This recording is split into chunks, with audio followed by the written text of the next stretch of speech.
Hello learners, कैसे हैं आप सब। एक बार फिर से आप सबका स्वागत है learn eco magic with Arif Shibli में। जैसा कि आप सब जानते हैं कि हम यहाँ पर यूजीसी नेट जेआरएफ पेपर 1 की तैयारी कर रहे हैं। इससे पहले हमने अपना रिसर्च एप्टीट्यूड का जो कोर्स था उसको पूरा इन डिटेल पढ़ा। आज हम कम्युनिकेशन के बारे में बात करेंगे। इससे पहले कम्युनिकेशन पर भी हमारे 2 लेक्चर्स आ चुके हैं। तो अगर आपने हमारी प्रीवियस वीडियोस ना देखी हो तो जा करके वो हमारी आप प्रीवियस वीडियोस देख लीजिए। मैंने लिंक डिस्क्रिप्शन में दे दिया है।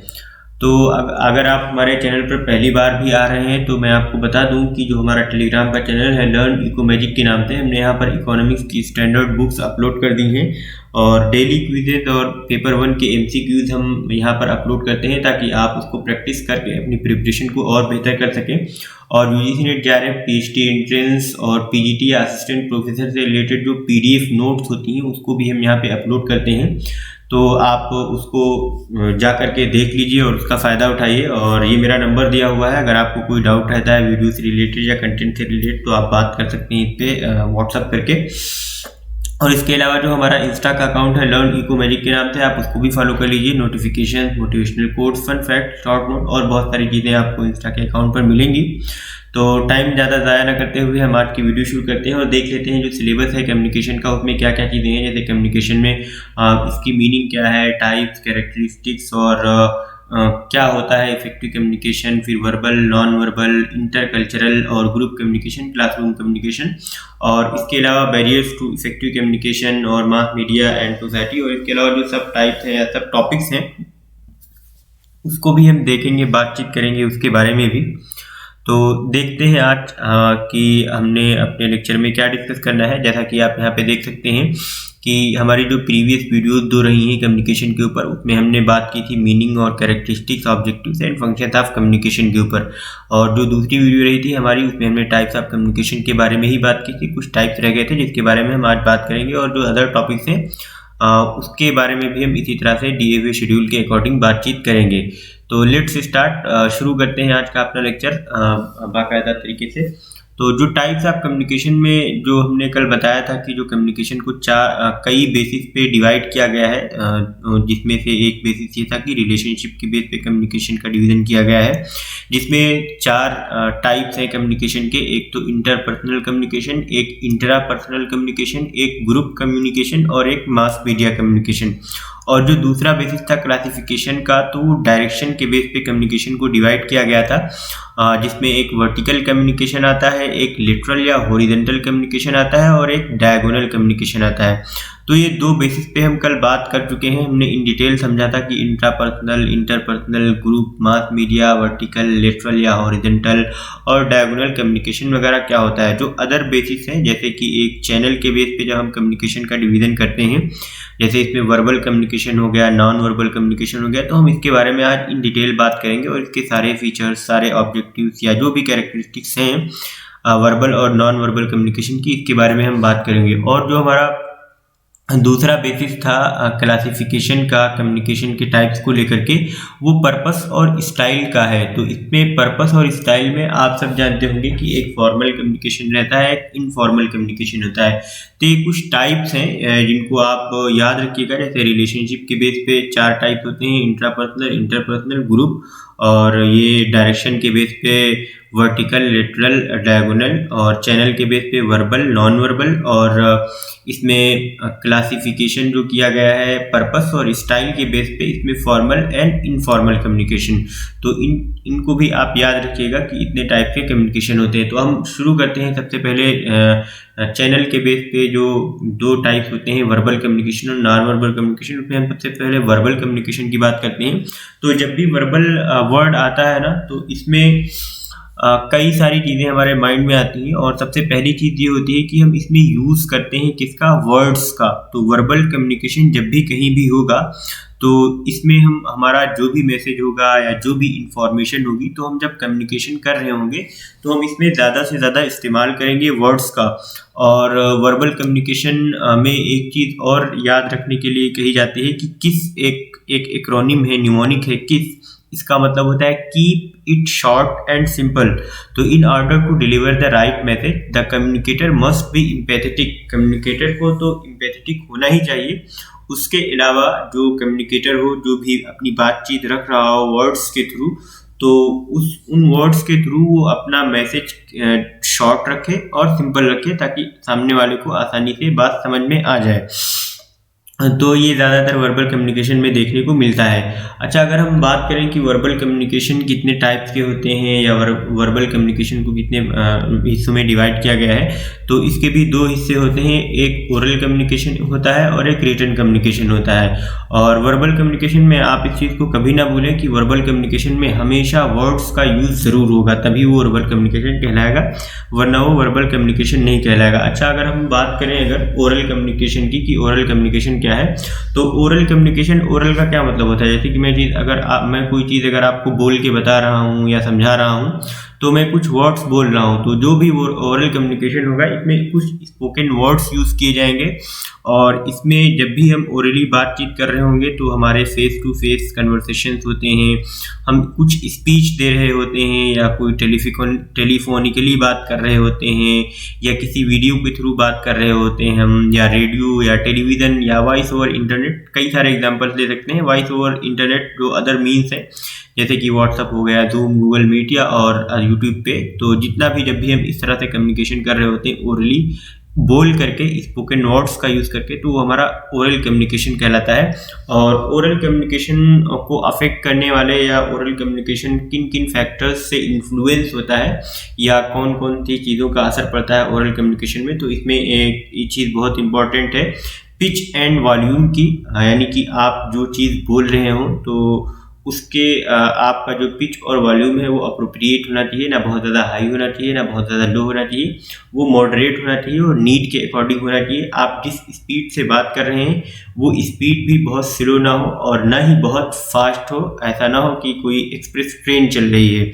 और जो भी आप बोलें या जो भी बात आप अपने मैसेज में कहना चाहते हैं तो वो बिल्कुल क्लियर होनी चाहिए और आपका आर्टिकुलेशन बढ़िया से बढ़िया होना चाहिए, ताकि आप जो बात कहना चाह रहे हों वो लोगों को बुरी ना लगे या आपका मैसेज अच्छे तरीके से पहुंच जाए। तो ये ओरल कम्युनिकेशन में कुछ चीज़ें हैं जिनका हमें ध्यान रखने की ज़रूरत है।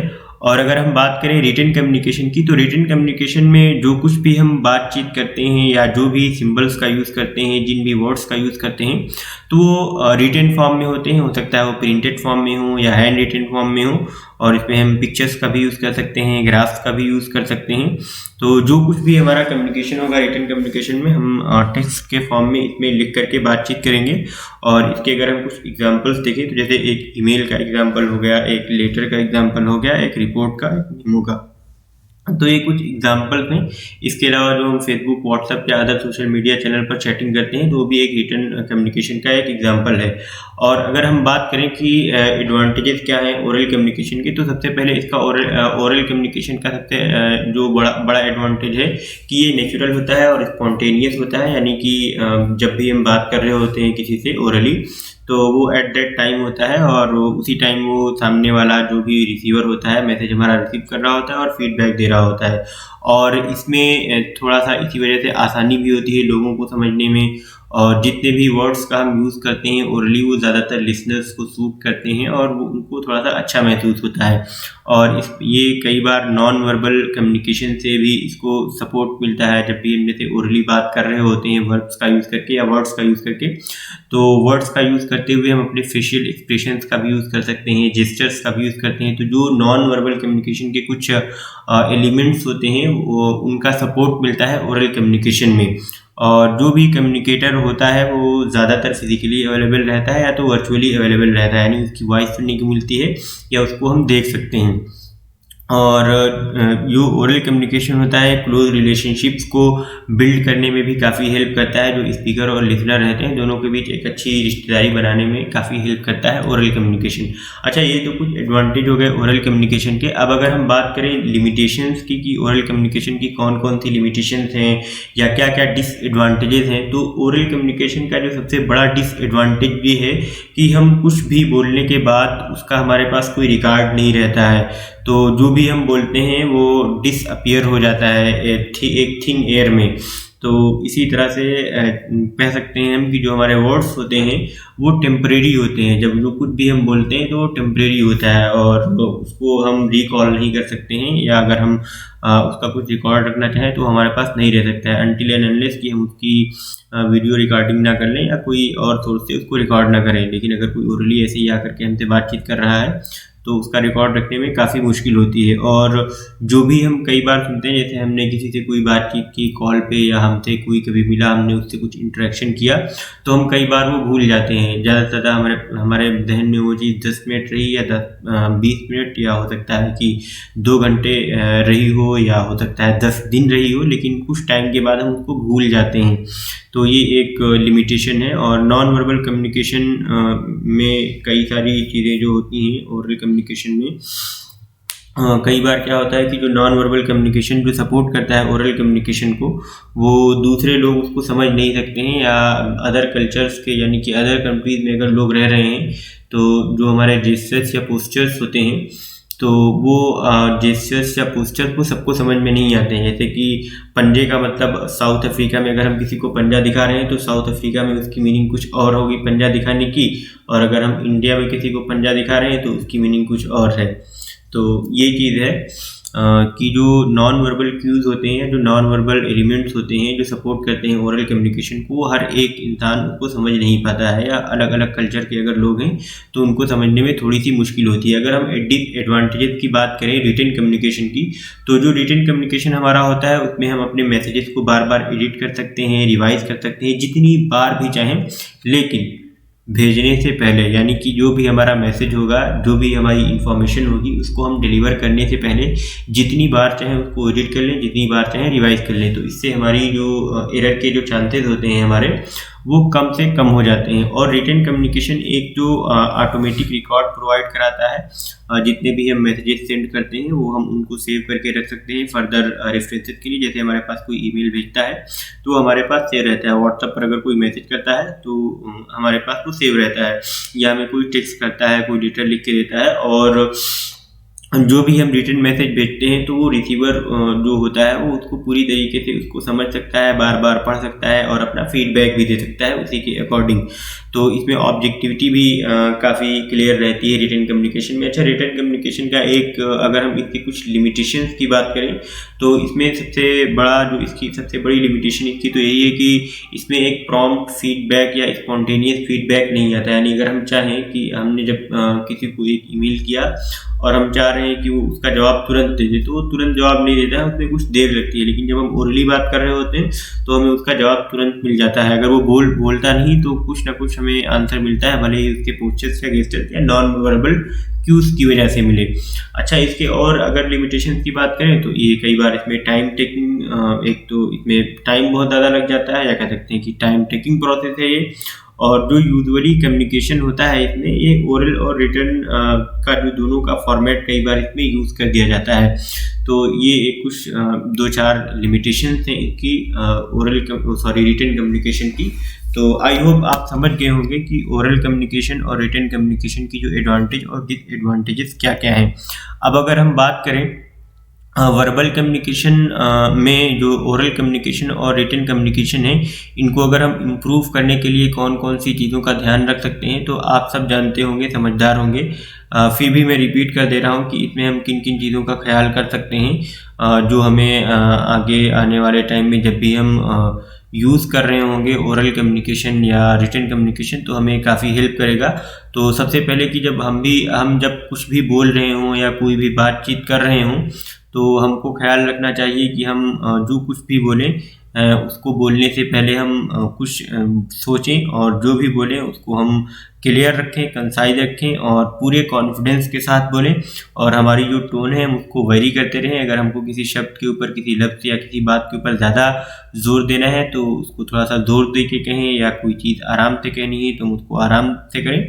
तो वेरी का मतलब होता है चेंज करना। तो वेरी योर वोकल टोन, तो जो बोलने की टोन है तो उसको हमें चेंज करते रहना चाहिए, और हमको लोगों की बात बहुत अच्छे से सुननी चाहिए और हमें नॉन वर्बल कम्युनिकेशन के जो क्यूज़ होते हैं उनके बारे में हमें अवेयर रहना चाहिए, और जो भी हमारी ऑडियंस है हम उसके पर्सपेक्टिव को समझें, उनके बारे में सोचें, तभी बातचीत करें। और जो हमारी ऑडियंस है उसकी नीड का भी हम ख्याल रखें। और अगर हम रिटन कम्युनिकेशन में बात करें कि रिटन कम्युनिकेशन को हम किस तरह से इम्प्रूव कर सकते हैं, तो रिटन कम्युनिकेशन में सबसे जो इम्पोर्टेंट चीज़ है वो ये है कि हमको अपने गोल के बारे में पता होना चाहिए, और हमारे जो गोल हो क्लियरली उनका स्टेटमेंट किया गया हो, और हम करेक्ट टोन यूज़ करें, करेक्ट जो भी हमारा पर्पस है वो एकदम क्लियर कट होना चाहिए। और जो कुछ भी हम लिख रहे हो, जिस लैंग्वेज का भी यूज़ कर रहे हो, तो लैंग्वेज कोशिश करें कि हम उसको सिंपल से सिंपल रख सकें ताकि लोगों को समझने में आसानी हो। और टॉपिक पर बने रहें, जो कुछ भी हम लिख रहे हो वो कंसाइज हो, इधर टॉपिक से इधर उधर बात ना करें, जो चीज़ हमें कहनी है वो बिल्कुल ऑब्जेक्टिविटी के साथ कह दें। और अगर जो वॉइस है वो एक्टिव वॉइस का यूज़ करना चाहिए, और जो भी have someone proof read your writing, और किसी ऐसे इंसान को भी हमें अपने साथ रखना चाहिए जो हमारी राइटिंग को एक तरह से रीड कर सके और उसको कह सके कि हाँ हमने प्रूफ कर लिया है, और उसमें किसी तरह की एम्बिग्यूटी नहीं होनी चाहिए, गलत बात नहीं होनी चाहिए। और जो भी डॉक्यूमेंट्स सपोर्ट्स, जिन डॉक्यूमेंट्स के सपोर्ट की ज़रूरत है, तो वो उन डॉक्यूमेंट्स का हमें यूज़ करना चाहिए उसमें।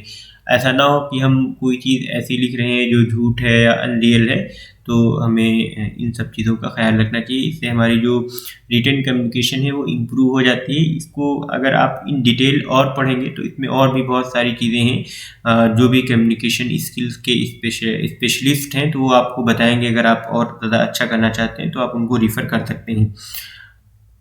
अब अगर हम बात करें नॉन वर्बल कम्युनिकेशन की, तो नॉन वर्बल कम्युनिकेशन, इसमें नॉन वर्बल कम्युनिकेशन आप समझ सकते हैं कि हर वो कम्युनिकेशन जिसमें हम वर्ड्स का यूज़ नहीं कर सकते हैं। तो जो भी हमारे मैसेजेस रहते हैं, जो भी हमारी इंफॉर्मेशन रहती है जिसको हम रिसीव करते हैं कम्युनिकेशन के थ्रू, उसमें अगर वर्ड्स का यूज़ नहीं किया गया है और उसमें कम्युनिकेशन जो भी किया गया है वो वर्डलेस है, तो वो हमारा नॉन वर्बल कम्युनिकेशन हो जाएगा। और इसमें कई बार एक बहुत ही फेमस कोट है कि actions speak louder than words, यानी कि जो एक्शंस होते हैं वो वर्ड्स से ज़्यादा तेज़ी से बोलते हैं या मैसेज देते हैं।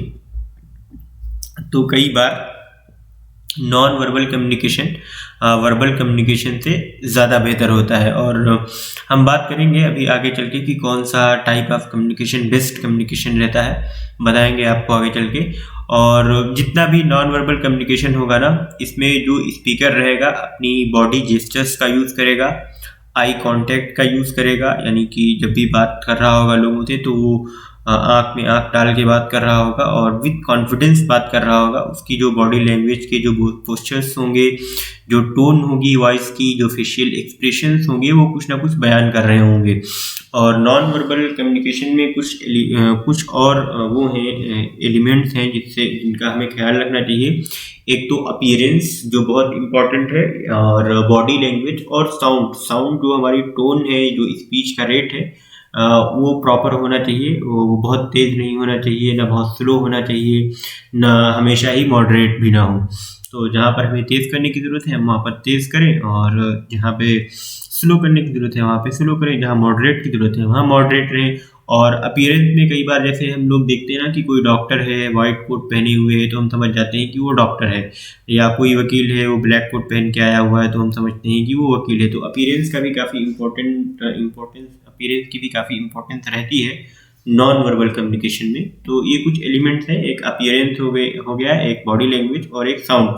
और इसी तरह से आप जो body gestures, eye contact, postures और टोन ऑफ वॉइस और फेशियल एक्सप्रेशन, तो इन सब चीज़ों का अगर हम ध्यान रखेंगे तो हमें अपने नॉन वर्बल कम्युनिकेशन को बेटर करने में काफ़ी हेल्प मिलेगी। अब अगर हम बात करें फॉर्मल कम्युनिकेशन की, जो एक तरह से डिवाइड किया गया है, हमारे कम्युनिकेशन को क्लासिफिकेशन किया गया है इसका स्टाइल और पर्पस के बेस पर। तो स्टाइल और पर्पस के बेस पर जो क्लासिफिकेशन किया गया है कम्युनिकेशन का, उसमें दो टाइप हैं, एक तो फॉर्मल, एक इनफॉर्मल। और फॉर्मल कम्युनिकेशन में जितने भी कई सारे हमारे रूल्स होते हैं, रेगुलेशंस होते हैं, कन्वेंशंस एंड प्रोटोकॉल्स जो होते हैं उनको हम फॉलो कर रहे होते हैं। यानी कि अगर हम किसी ऑर्गेनाइजेशन में काम कर रहे हैं, किसी कंपनी में काम कर रहे हैं, या फिर मान लीजिए अगर हम किसी यूनिवर्सिटी में काम कर रहे हैं, तो जहाँ कहीं भी हम काम कर रहे होंगे ना, तो वहाँ कुछ रूल्स होंगे, कुछ रेगुलेशंस होंगे, कुछ कन्वेंशंस और कुछ प्रोटोकॉल्स होंगे, तो उनको हमको फॉलो करना पड़ता है। उनको हम फॉलो किए बगैर हम आगे नहीं बढ़ सकते हैं। तो ये एक बेसिक अंडरस्टैंडिंग है फॉर्मल कम्युनिकेशन की, कि इसमें रूल्स को फॉलो किया जाता है। जैसे कि यहाँ पे मैंने लिखा भी है, it follows an organisational structure, it can be upward or downward across hierarchy or authority line. अब मैंने ये हायरार्की की बात आपको समझाई हुई है अपने प्रीवियस लेक्चर्स में, कि अपवर्ड कम्युनिकेशन और डाउनवर्ड कम्युनिकेशन क्या होता है। बेसिकली जो अपवर्ड और डाउनवर्ड कम्युनिकेशन था वो वर्टिकल कम्युनिकेशन का एक पार्ट था। उसमें मैंने बताया था कि जैसे किसी कंपनी में एक पहले मैनेजर होता है, फिर असिस्टेंट मैनेजर होता है, फिर उसमें सुपरवाइज़र होता है, फिर वर्कर्स होते हैं और कुछ एम्प्लॉइज़ होते हैं। तो ये एक पूरी हायरार्की चलती रहती है। तो हो सकता है कि मैनेजर बात करे पहले अपने असिस्टेंट मैनेजर से, असिस्टेंट मैनेजर बात करे सुपरवाइज़र से, सुपरवाइज़र बात करे वर्कर्स से या एम्प्लॉइज से। तो ये एक तरह से हो गया आपका डाउनवर्ड। अगर अब हम अपवर्ड की बात करें, तो अपवर्ड में क्या होगा कि जो आपके वर्कर्स हैं वो सुपरवाइज़र से बात करेंगे, सुपरवाइज़र असिस्टेंट मैनेजर से बात करेगा, असिस्टेंट मैनेजर मैनेजर से बात करेगा। तो ये एक अपवर्ड कम्युनिकेशन होगा। तो जो हायरार्की होती है उसको फॉलो किया जाता है फॉर्मल कम्युनिकेशन में। और इसीलिए कहते भी हैं कि जो हमारा वर्टिकल कम्युनिकेशन होता है, वर्टिकल कम्युनिकेशन में ज़्यादातर फॉर्मल कम्युनिकेशन का यूज़ किया जाता है। और फॉर्मल कम्युनिकेशन में हम एकदम बिल्कुल राइट लैंग्वेज का यूज़ करते हैं, अपने प्रोनाउंसिएशन के ऊपर काफ़ी ज़्यादा ध्यान देते हैं और करेक्ट प्रोनाउंसिएशन यूज़ करने की काफ़ी रिक्वायरमेंट होती है, ताकि जो हमारा मैसेज है वो करेक्टली जाए। अब अगर हम एग्जांपल लें, जैसे एक असिस्टेंट प्रोफेसर है किसी कॉलेज में, और उनको अपने कॉलेज के प्रिंसिपल से अगर बात करनी हो, तो वो असिस्टेंट प्रोफेसर साहब क्या करेंगे कि अपने डिपार्टमेंट के एचओडी से बात करेंगे, मैसेज देंगे उनको कि हम अपने कॉलेज के प्रिंसिपल से ये बात कहना चाह रहे हैं। फिर वो एचओडी के थ्रू, या हो सकता है वो दोनों लोग कॉलेज के प्रिंसिपल के पास जाएं और अपनी बात रखें। तो ये एक पूरा फॉर्मल कम्युनिकेशन का स्ट्रक्चर होता है। जैसे कि यहाँ पे साहब लोग कुछ बैठे हुए हैं, जैसे अगर हम लोग इनफॉर्मल कम्युनिकेशन में कई बार क्या करते हैं कि बातचीत कर रहे होते हैं, अपनी टाई ढीली कर लेते हैं, या थोड़ा सा लेट के भी बात कर लेते हैं, या पैर मेज के ऊपर कर लेते हैं।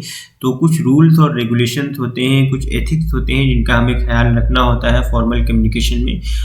लेकिन इनफॉर्मल कम्युनिकेशन में थोड़ा बहुत इंटीमेसी चलती है, यानी बेतकल्लुफ़ी चलती है। तो हम बात करेंगे, देखेंगे इनफॉर्मल कम्युनिकेशन क्या है, तो आपको समझने में थोड़ा सा बेहतर रहेगा या आसानी होगी इनफॉर्मल कम्युनिकेशन क्या है। तो जो इनफॉर्मल कम्युनिकेशन में जो चैनल होता है ना, इसमें किसी ज़रूरी नहीं है कि कोई एक चैनल जो बना हुआ है फॉर्मल कम्युनिकेशन का उसको फॉलो किया जाए। और इसमें जो हमारी सोशल नीड्स होती हैं उनको ज़्यादातर एड्रेस किया जाता है। और इसमें जो हमारी इंटरपर्सनल या जो हमारा कम्युनिकेशन होता है, इसमें वो इंटरपर्सनल कम्युनिकेशन होता है या फेस टू फेस कम्युनिकेशन होता है। और हम इनफॉर्मल कम्युनिकेशन में बॉडी जेस्चर्स का यूज़ बहुत करते हैं। और ज़्यादातर जो हमारा इनफॉर्मल कम्युनिकेशन होता है वो नॉन वर्बल कम्युनिकेशन और वर्बल कम्युनिकेशन दोनों का मिक्सअप होता है। अगर हम बात करें वर्बल कम्युनिकेशन के टाइप में, तो इसमें ओरल कम्युनिकेशन का ज़्यादा यूज़ होता है इनफॉर्मल कम्युनिकेशन में। और ज़्यादातर ये हमारी फैमिलीज़ के बीच में या फ्रेंड्स के बीच में हम इसका यूज़ करते हैं इनफॉर्मल कम्युनिकेशन का। और इनफॉर्मल कम्युनिकेशन में कोई भी रूल्स नहीं होते हैं, कोई रेगुलेशंस का इस्तेमाल नहीं किया जाता है, कोई प्रोटोकॉल फॉलो नहीं किए जाते हैं। ये पूरा अनस्ट्रक्चर्ड होता है इसमें। और इसको इसी वजह से कई बार कहते हैं ग्रेप वाइन कम्युनिकेशन। तो आप इस टर्म को याद रखें, कई बार ये एग्जाम में पूछा जा चुका है कि जो ग्रेप वाइन कम्युनिकेशन है वो क्या है। तो जब भी बात आए ग्रेप वाइन कम्युनिकेशन की, तो आप इसको समझ जाइएगा कि ग्रेप वाइन कम्युनिकेशन जो है वो इनफॉर्मल कम्युनिकेशन की ग्रेप वाइन कम्युनिकेशन में इनफॉर्मल कम्युनिकेशन की बात की गई है। और इसमें कोई भी रूल्स नहीं होते हैं, कोई रेगुलेशन नहीं होता है। इंसान जैसे चाहे अपनी ईज़ के अकॉर्डिंग बातचीत कर सकता है। जैसे कि जो अंगूर का गुच्छा होता है ग्रेप वाइन, वो जिस तरफ से चाहे निकल जाए या जिस तरफ से चाहे वो स्टार्ट हो जाता है। तो वैसे ही जो हमारा इनफॉर्मल कम्युनिकेशन होता है वो जैसे चाहे जहाँ से भी चाहे स्टार्ट हो जाता है। जैसे हम ना कभी भी बैठ के गॉसिप करना शुरू कर देते हैं या इधर उधर की बात करना स्टार्ट कर देते हैं, या इंटीमेसी का जो लेवल होता है वो काफ़ी ज़्यादा होता है, बेतकल्लुफ़ी जो होती है। और जैसे कि ये कुछ दोस्त हैं आपस में ये बात कर रहे हैं, हंस रहे हैं ये लोग, तो ये एक कह सकते हैं कि यहाँ पर एक इनफॉर्मल कम्युनिकेशन हो रहा है। तो ये कुछ इनफॉर्मल कम्युनिकेशन और फॉर्मल कम्युनिकेशन में हमने कुछ डिफरेंस इसमें लिखा हुआ है, तो आपको इसको समझने में और आसानी होगी कि फॉर्मल कम्युनिकेशन और इनफॉर्मल कम्युनिकेशन क्या होता है। तो अगर हम डेफिनेशन के तौर पे देखें तो इसमें हम एक प्रॉपर चैनल को फॉलो करते हैं फॉर्मल कम्युनिकेशन में, जबकि इनफॉर्मल कम्युनिकेशन में हम किसी तरह के प्रॉपर चैनल को फॉलो नहीं करते हैं। और जो फ्लैक्सिबिलिटी होती है फॉर्मल कम्युनिकेशन में वो बिल्कुल भी नहीं होती है, रिजिड होती है। यानी हम जो चीज़ कहना चाह रहे होते हैं, जो भी बातचीत करना चाह रहे होते हैं, उस बात को हम डायरेक्टली बोलते हैं, फिर निकल लेते हैं वहाँ से। लेकिन इनफॉर्मल कम्युनिकेशन जो होता है हमारा, वो काफ़ी फ्लेक्सिबल रहता है। इसमें हम अपने एजेंडे के अलावा या ऑब्जेक्टिव के अलावा इधर उधर की भी बात कर लेते हैं। और जो डिग्री ऑफ कंट्रोल की अगर हम बात करें कि कंट्रोल कितना रहता है, तो जो भी हमारा फॉर्मल कम्युनिकेशन होता है वो मैनेजमेंट के थ्रू पूरी तरह से कंट्रोल किया जाता है, जबकि इनफॉर्मल कम्युनिकेशन में ऐसा कोई कंट्रोल करने का प्रोटोकॉल या ऐसा कोई इसमें प्रावधान नहीं है। इनफॉर्मल कम्युनिकेशन में हम जैसे चाहें बात कर सकते हैं। और फॉर्मल कम्युनिकेशन एविडेंस बेस्ड होता है। जैसे कि हम बात करें इतना कि रिटन कम्युनिकेशन में सबसे अच्छी चीज़ क्या होती है कि वो एविडेंस बना रहता है हमारे पास फ्यूचर के लिए। तो जो हमारा फॉर्मल कम्युनिकेशन होता है इसमें हमको एविडेंस की ज़रूरत होती है, और इसमें कोई ना कोई डॉक्यूमेंट्री एविडेंस होता है। जब भी हम बातचीत कर रहे होते हैं तो एविडेंस बेस्ड डेटा बेस्ड बात कर रहे होते हैं, जबकि इनफॉर्मल कम्युनिकेशन में हमें ऐसे डेटा बेस्ड या डॉक्यूमेंट्री एविडेंस की कोई ज़रूरत नहीं होती है, हम बात कर सकते हैं ऐसे ही। और इसमें ऑफिशियल डिसिप्लिन्स को भी फॉलो किया जाता है फॉर्मल कम्युनिकेशन में, और इनफॉर्मल कम्युनिकेशन में ऑफिशियल डिसिप्लिन को फॉलो करने की कोई ज़रूरत नहीं है।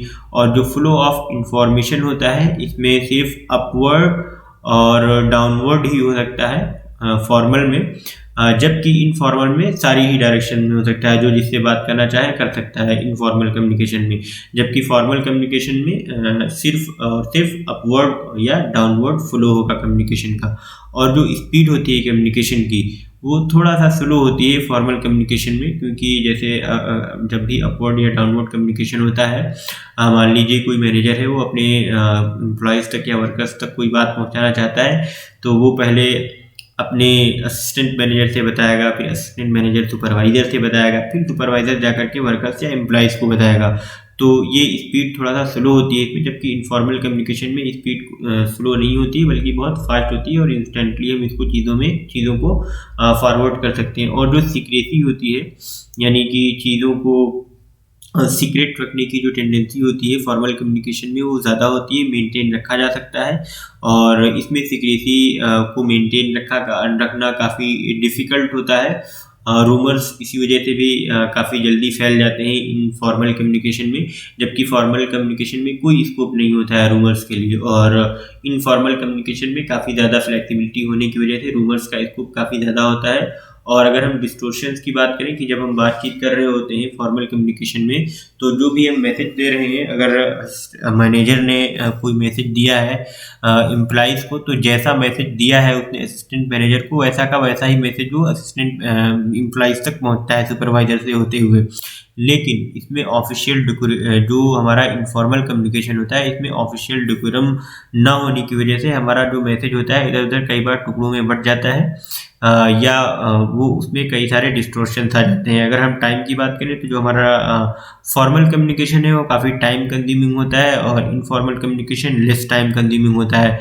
मिसअंडरस्टैंडिंग जो है फॉर्मल कम्युनिकेशन में मिसअंडरस्टैंडिंग की कोई जगह नहीं होती है, इसमें बहुत ही कम चांस होता है मिसअंडरस्टैंडिंग का। और इसमें लैक ऑफ कंट्रोल की वजह से मिसअंडरस्टैंडिंग बहुत हो जाती है इनफॉर्मल कम्युनिकेशन में।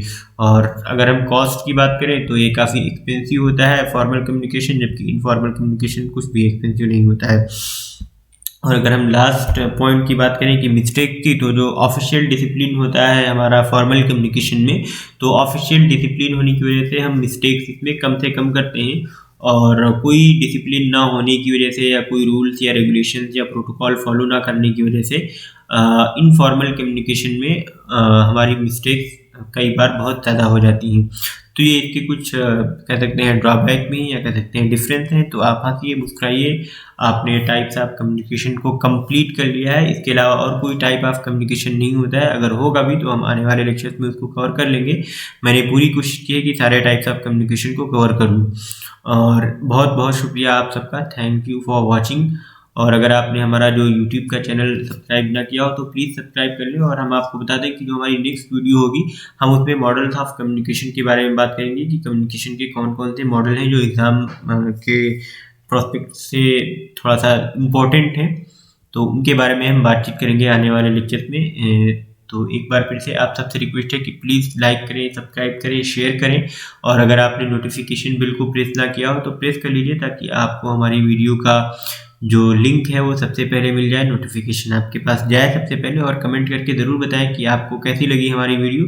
अगर आपको कोई चीज़ समझ में ना आई हो तो शुरू में मैंने नंबर दे दिया है, आप व्हाट्सएप पर मैसेज करके मुझसे पूछ सकते हैं। और आप हमारे टेलीग्राम के चैनल को सब्सक्राइब करना ना भूलें। इंस्टा का जो हमारा चैनल है, अकाउंट है, उसको आप फॉलो करना ना भूलें। और बेस्ट ऑफ लक आपके एग्ज़ाम के लिए। मेहनत करते रहें, कंसिस्टेंसी के साथ लगे रहें। आप